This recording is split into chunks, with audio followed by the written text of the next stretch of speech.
Hello dear student, स्वागत है आपका आपके अपने यूट्यूब चैनल माइंड मेकर गुरुजी में। हम लोग हैं बनारस हिंदू यूनिवर्सिटी के सेंट्रल हिंदू गर्ल्स स्कूल में। आज है क्लास 11th आर्ट्स स्ट्रीम की काउंसलिंग।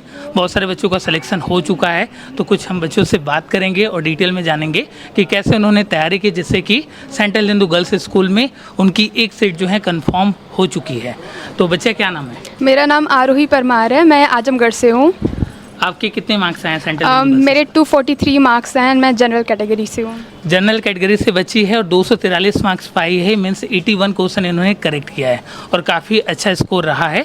तो हम लोग जानेंगे कि इन्होंने प्लानिंग किस हिसाब से की, जिससे कि इनका इतने अच्छे मार्क्स आ चुके हैं। तो सर, सबसे पहले ये बताइए कि कैंपस एचएस का कैसा आपको लगा? यूनिक है।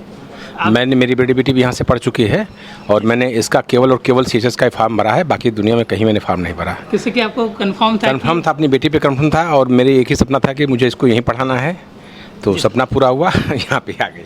तो बच्चा कैसे प्लानिंग किया जिससे कितने अच्छे मार्क्स अपने पाए?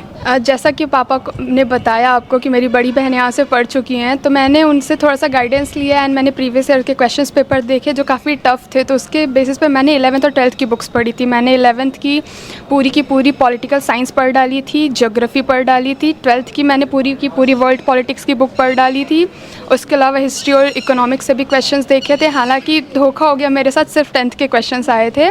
तो 10th चूँकि प्रिपेयर था मेरा अच्छे से था, तो 10th के सारे क्वेश्चन सही गए। उसके अलावा जो करंट अफेयर्स था जिस पे मैं थोड़ा सा वीक हो गई थी, तो वहाँ पे मेरा थोड़ा सा माइनस पॉइंट गया था।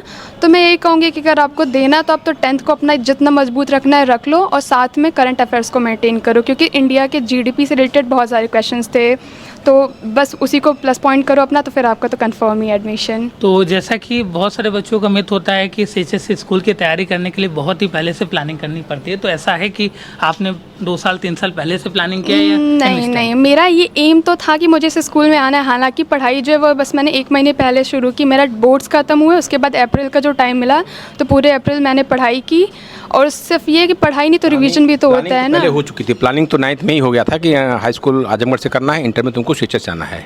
मैं 9th में ही स्कूल लेके आना चाह रहा था, लेकिन कुछ घरेलू समस्याएं थी जिसकी वजह से फिर 9th में मुझे ड्रॉप करना पड़ा idea.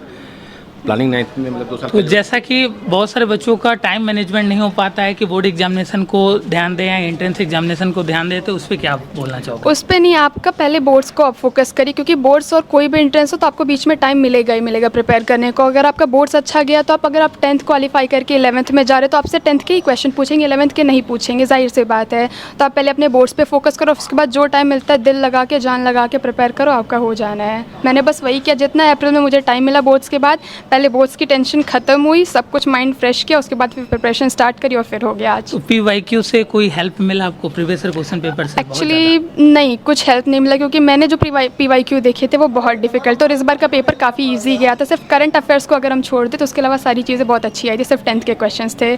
Thank you so much. मतलब हेल्प तो मिली बट बहुत ज़्यादा नहीं, लेकिन ये अंदाज़ा हो कि तो उसके लिए मैंने अपने जैसे कह सकते हैं हाई लेवल का प्रिपरेशन कर दिया था, तो फिर अगर अच्छा शॉर्ट फॉर्म में आपको कुछ सजेशन देना हो जो भी एस्पिरेंट्स आ रहे हैं, तो उनको क्या बोलोगे आप?